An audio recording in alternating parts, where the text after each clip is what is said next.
Hi, thank you for joining me. This is Anna Imagination with the Healing Garden, and this is Shifting Perspectives. I really was on this massive thought about emotions, emotional pain, suffering, and coordinates. And in my last video, I started talking about our coordinates and how it relates to our perspective and what exactly it is. And I've put it off. I've thought a lot on it, and I'm at a point where I'm like, no, I can't. I have to accumulate my thoughts on this now.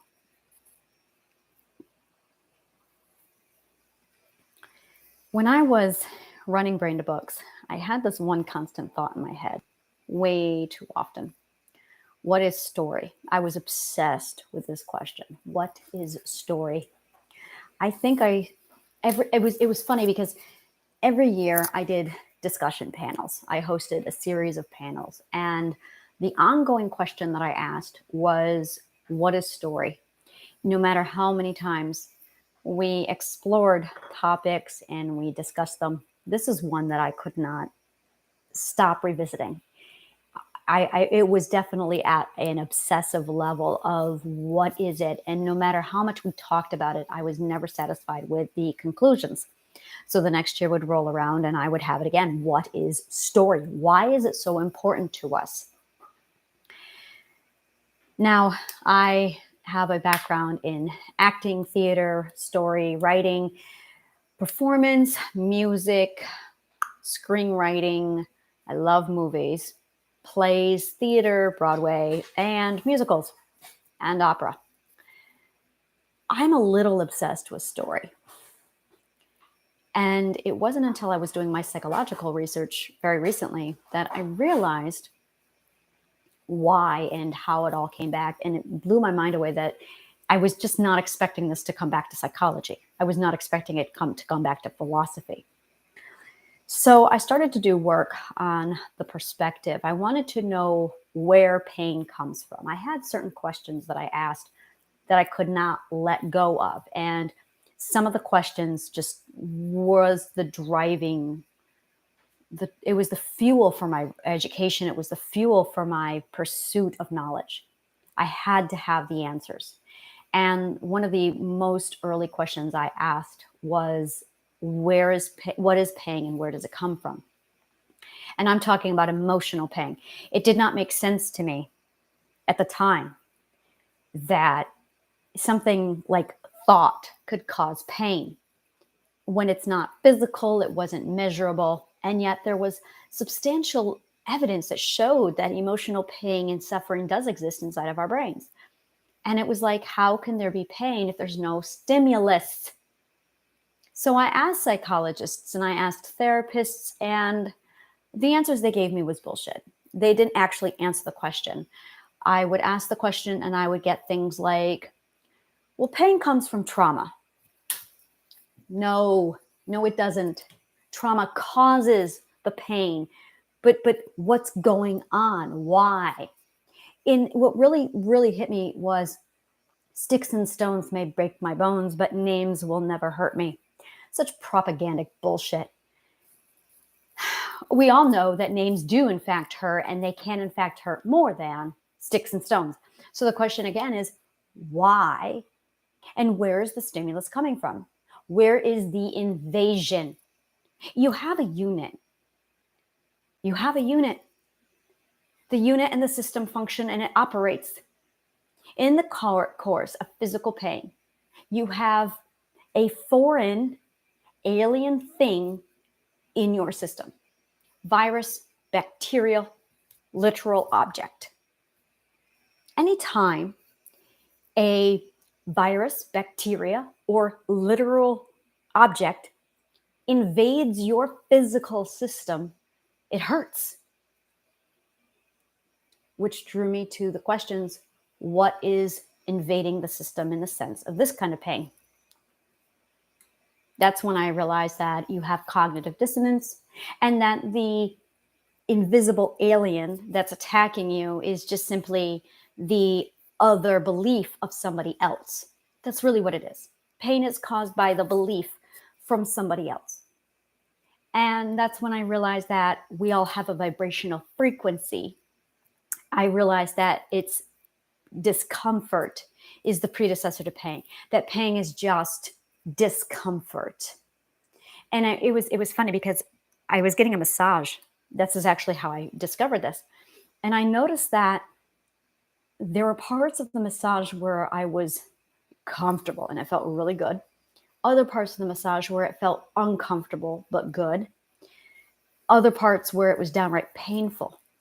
And while I was being massaged, I noticed that there were moments where the discomfort switched over to pain. And I'm the kind of sadist, masochist, where I will lay there and see just how far I can take that pain. And wherever I can take the pain, I make sure I crank that up another 5 knots before I finally say, okay, I'm calling uncle. So they would find a knot in my back and they would like work on that knot and it would be painful. It would go discomfort and then pain and I would still say nothing. And then they would keep working it harder and then it would shoot up to pain and I'd be go, okay, there it is. I'm finally going to say stop. So pain is discomfort, magnified. It's discomfort. Then I started to look into what causes discomfort. And that's when I started to tune in to emotional discomfort. I meet somebody. They feel creepy and weird. Well, that's discomfort. I'm talking to somebody.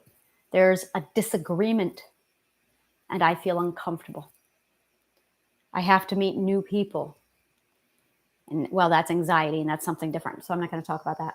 But I noticed that in conversation, there was tension and conflict and then discomfort. And I realized in all the cases in which there was discomfort, it was their opinion, their belief, their ethic, their identity versus mine. Now, in the case where I am aligned and in agreement with other people, it feels fine. It was only with the people who disagreed with me ethically, with my beliefs, with my perspective. That's when I realized cognitive dissonance is what causes pain. Cognitive dissonance. And that the amount of pain we go through is in proportion to the amount of cognitive dissonance. I then realized that if you get enough pain, the system goes into a full system shutdown. That fear system wakes up. They hit the alarm button. The submarine starts blaring those gorgeous red lights. System down, system down. And then the rewiring of the nervous system happens and you have trauma.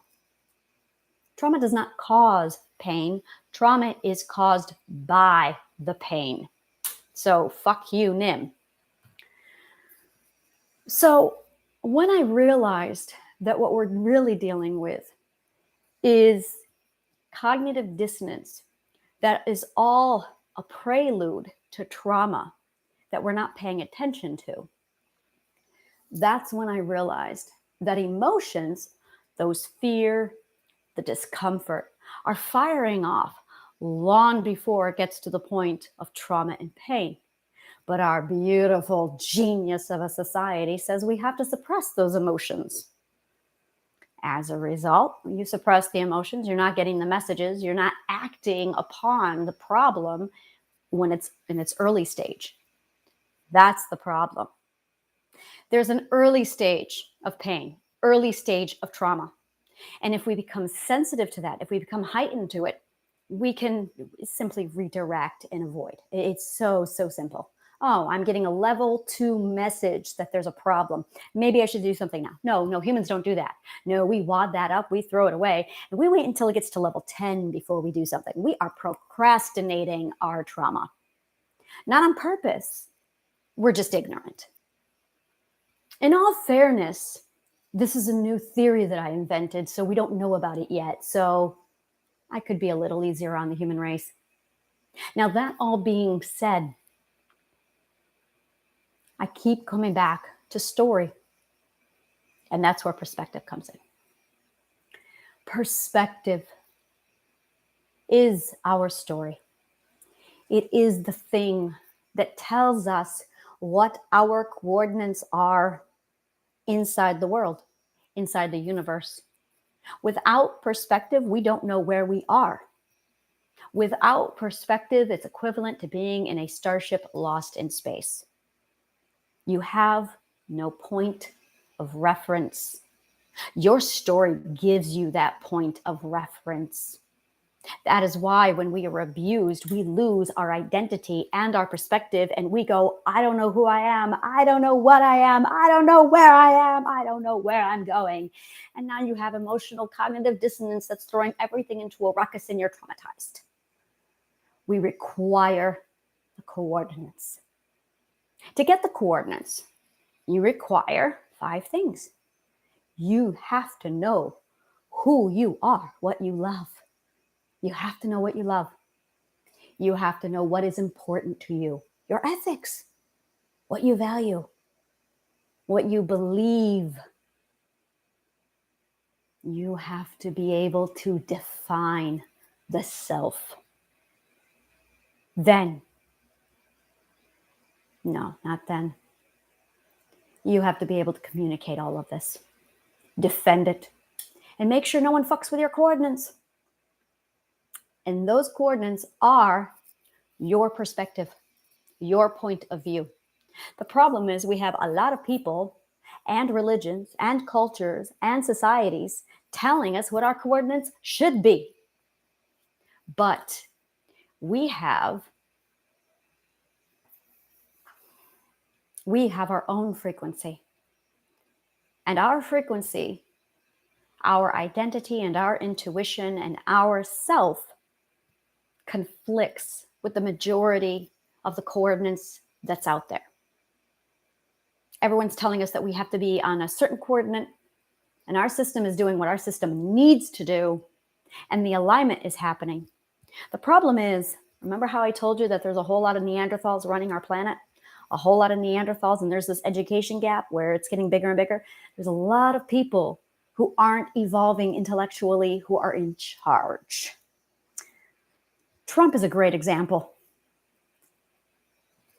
And what's happening is we're being told by a bunch of morons what we should be doing, what's aligned.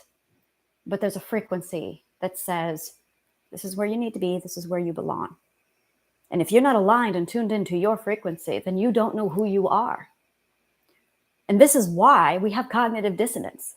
Cognitive dissonance is the contradiction of our frequency and our system and our coordinates and our perspective and our 5 elements of our perspective all being tampered with by parents, abusers, systems, religions, cultures, traditions. And all of those outside things are pulling us out of our own frequency. So we spend our existence trying to get back to our frequency. In philosophy, we are actively studying the definition of who we are and where we belong, where we are supposed to be. The last session of my course, any of my courses, if you look at any of my masterclasses, every one of them ends with something that I refer to as the knowing, the belonging, and the authority. This is optimum mental health. When you know who you are and you know where you belong and you have the authority to say, fuck off. Don't touch my ship. It's like you've got this gorgeous map laid out in front of you with the heading and the negotiations. I'm reminded very much of an episode. I got to straighten out my doctors. Give me a minute. Dr. Dolittle. I was thinking Doctor Who. Dr. Dolittle. Rex Harrison's Dr. Dolittle. Rex Harrison. Oh my God. I need a minute. Rex Harrison. I love Rex Harrison. All right. So the original musical with Rex Harrison, there is this moment. He's got a chimp called Chi-Chi. And this chimp gets jam on the map. And they're looking for the pink sea snail. They're on a ship. Well, they're on a boat. And they're talking about where they're going to go. And there's a whole song about if they're going to go to Barbados or Paris or Monte Carlo. And he goes, no, we're looking for the pink sea snail. This is not a leisure cruise. Now what we're going to do is we're going to take this pin and we're going to put it down there, and wherever it goes is where we're going to go. And they're like, really? That this is our great scientific plan, is to randomly put a pin in a map? And he goes, yes, I find it highly effective. And then we'll just ask the animals in that area where we should go from there. But this is how I start every one of my journeys. And she says, do you really think that's effective, doctor? And he replies, yes, actually I do. I find it highly effective. Although there was one time when Chi-Chi did get jam on the map, and I ended up circling the globe for like 5 months before I realized that there was jam on the map. There you go. There you go. There you go. A primate has put jam on the map. And that's literally what messes around with our perspective, is we have a lot of chimps putting jam on our map. The defense system in your cognitive core, the defense system. I love the defense system. I think of everything in psychology, the defense system is my favorite. The defense system is the ability to say, don't touch my map. That's it. Now, there's ways you can say this. You can physically say, don't fucking touch my map. That's verbal communication. That's called a boundary. And then there's literally enforcing it, where you can pull a cutlass. I don't even know what a cutlass is. I have to check. Is it a gun or a sword? It's a piratey thing. So you pull your weapon out and you enforce the no touching of the map. That's a possibility too. And then there's punching the chimp in the face if it touches the map. There's that possibility too. That's enforcement. Most of us can't even say, don't touch my fucking map. Most of us cower in the corner and ignore the map. All of us aren't even aware that there is a map. And you've got your narcissistic mother or your abusive husband crinkling up the map and ripping it apart. And then you don't know who you are, because you don't know where you are, because you have lost your coordinates. And we talk about healing. I hate the word healing. I really hate the word healing. I hate it. I'm going to tell you a story, because I love telling stories. I have this beautiful scar on my thumb. I got this scar on Christmas Day in 2019.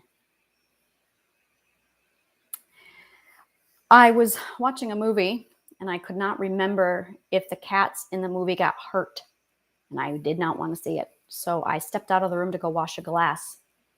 And I chose that time to put my hand into the glass, and I did one of these, and it snapped the glass, and the glass dug right down to the bone.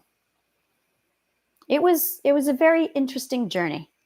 I was highly disciplined at that time, not as disciplined as I am now, but I was still highly disciplined. So the process went like this.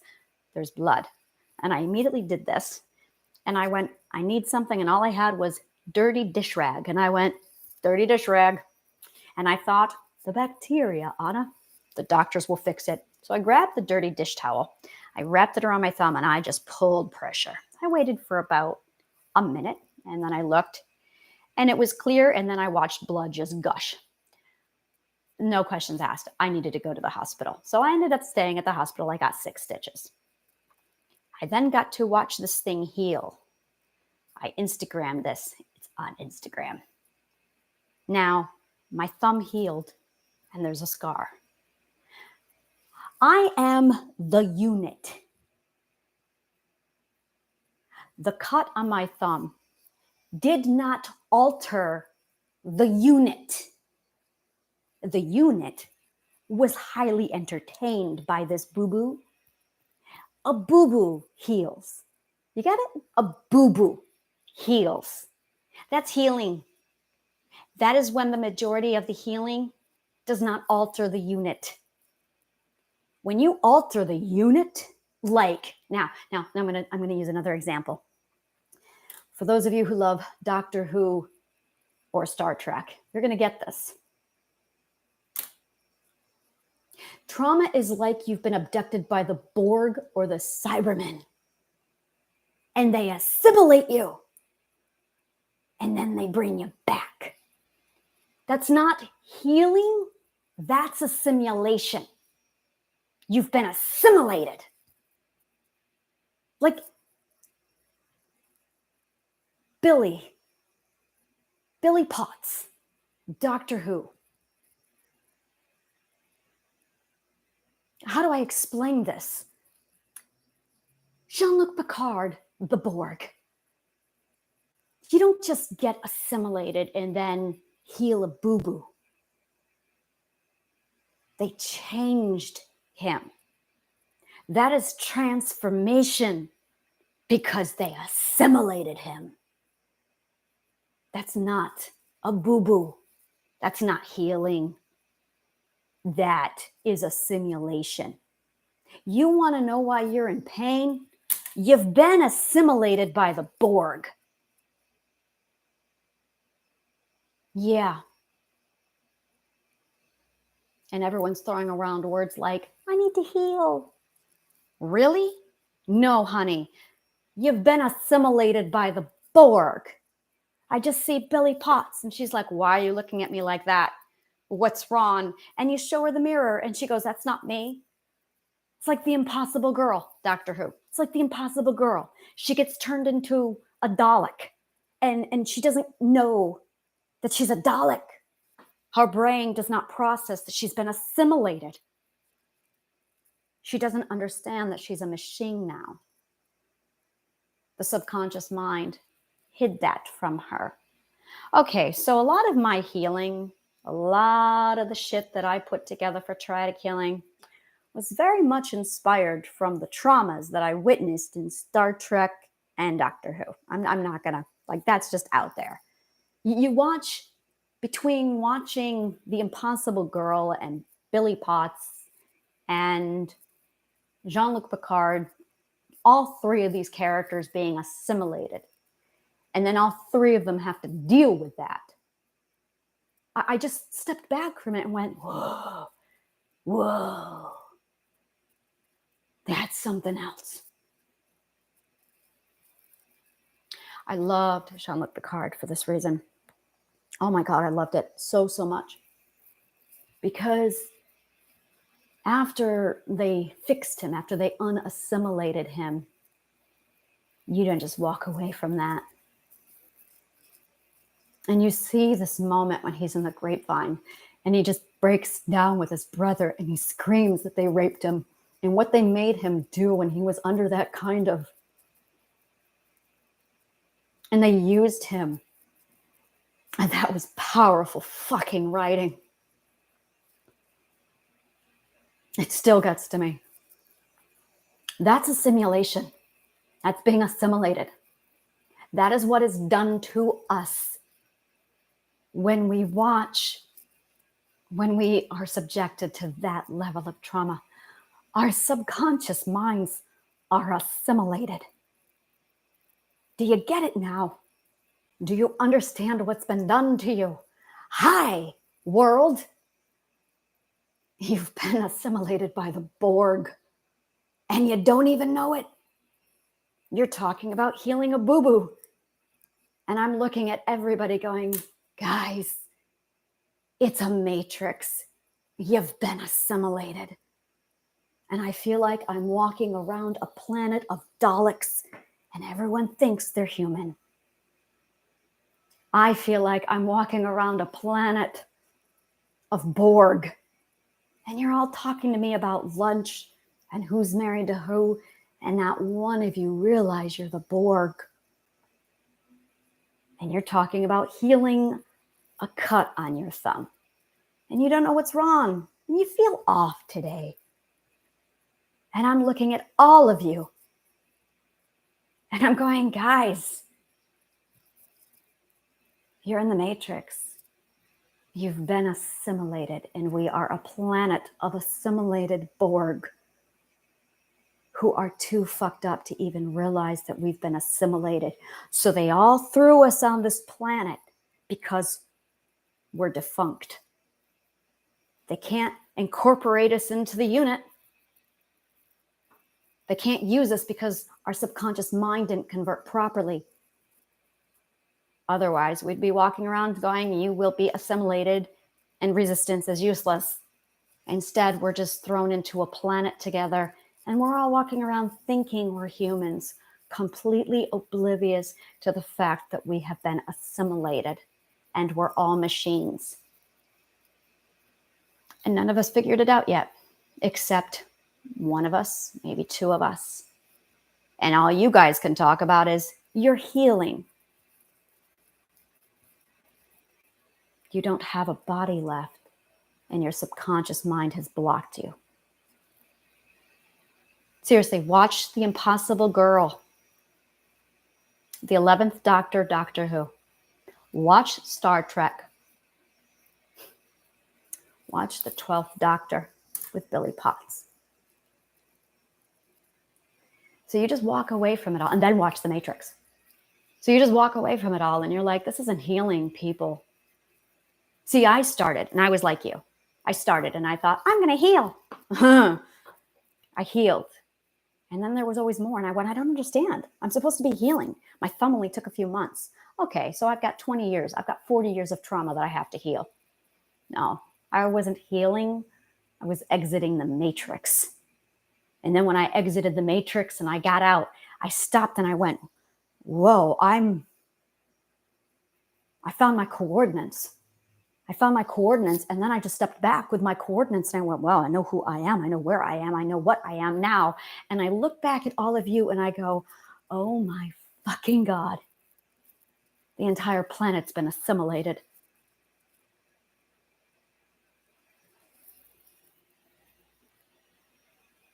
The matrix is the perspective you're all stuck in that makes you think you just have a small boo-boo. No, it's not. You're in the matrix. You're a Cyberman, and you don't know it. Okay, most of my audience is from the United States. I really need to un-Britify this. Borg, you're Borg. You're Borg. You were Borg who were assimilated, and the trauma of the assimilation was so traumatic that your subconscious mind hid it all from you and wiped your memory, and you don't realize you've been assimilated. And it's mind-blowing to me. It's very mind-blowing. So that's what perspective is. It isn't reality. It isn't truth. It is your personal coordinates to tell you who you are, what you are, where you are, what your vibrational frequency is, where you need to be to function. But you are so assimilated by someone else's frequency that you don't even know it. And your entire system is screaming because your system is plugged real hardcore into that frequency. I mean, really hardcore.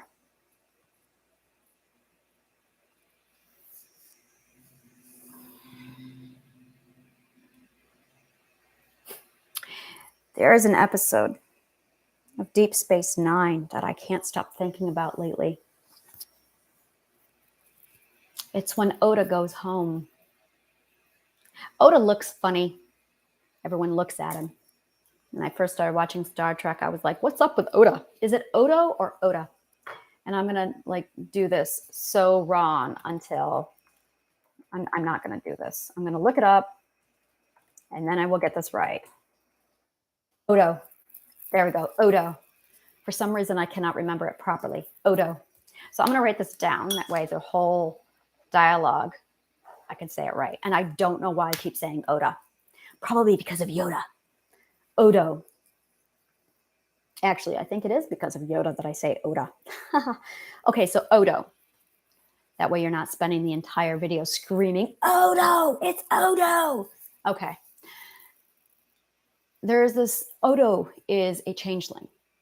And he can't, I remember being told there's too much human detail for him to copy a human precisely. So his face is the best he can do. I have a better explanation for why Odo can't mimic a human's facial features better. It's because it's not aligned with his frequency. It's because he belongs with the unit. He belongs with the energy pool. which is what you see when he goes home, because that's where he really belongs.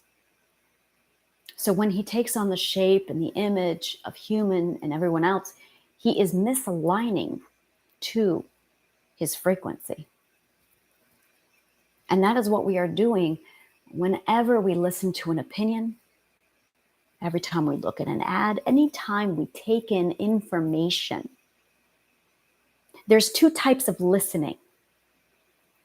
There is the type of listening where you just observe without allowing that energy to touch you. This is what I'm learning right now. This is what I'm mastering. This is why all of my comments are turned off on my YouTube channel right now and across my entire social media, is because I am learning how to do this right now. Because I learned that even in taking in conversation right now, words are energy. Words are spells. So when someone says something to me, I feel it hurting my system because I'm normalizing, because I just got my coordinates. Now let's armor up my coordinates. But then I had people bombarding me, a lot of people bombarding me. I cut friends out. I cut conversations down. I shut everything down.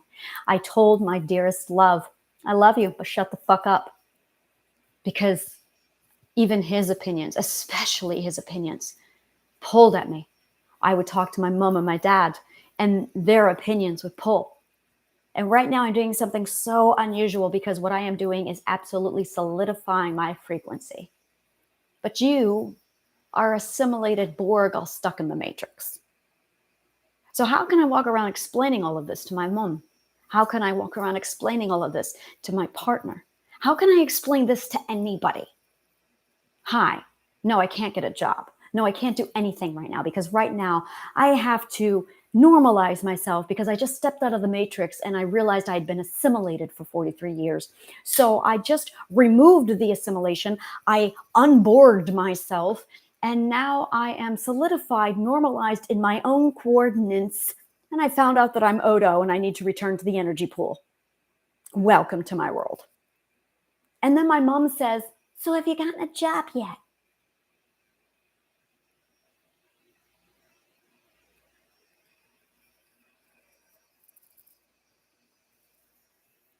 So I shut out the noise.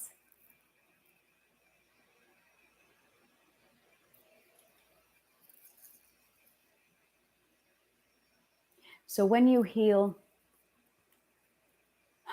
heal. This isn't a healing journey you're on. You just found out you're the Borg. You just found out that half of your body's been ripped away, and you have been used for the unit of something else that isn't your frequency. What you are deciding to do is pursue your frequency. You have decided to step out of the matrix. That's what you're really doing. But once you step out of the matrix, you can't function in it anymore.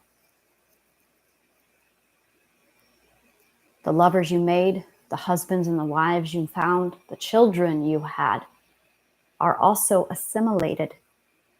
And if you decide to walk this journey, you can't guarantee they'll come with you. Now, here's the kicker.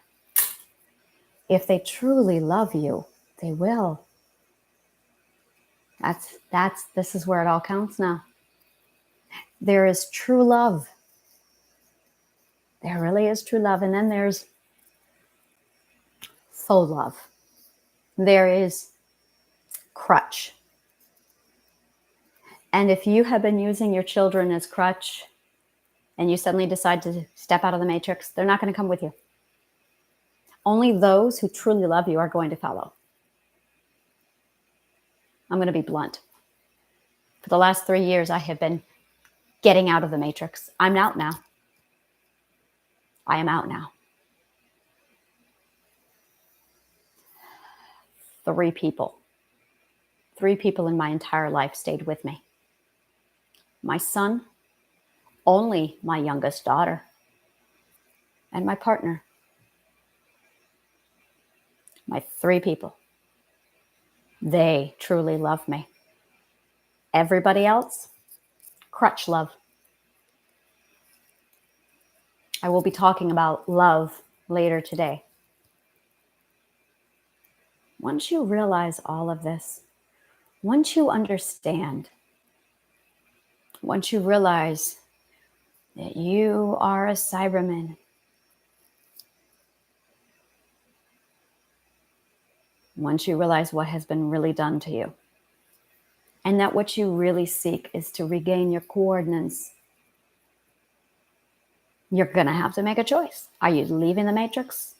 Are you literally going to test everybody? Or are you going to stay where you are?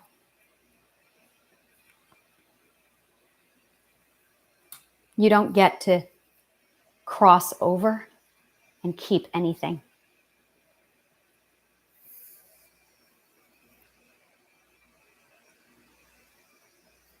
You don't get to cross over and keep anything.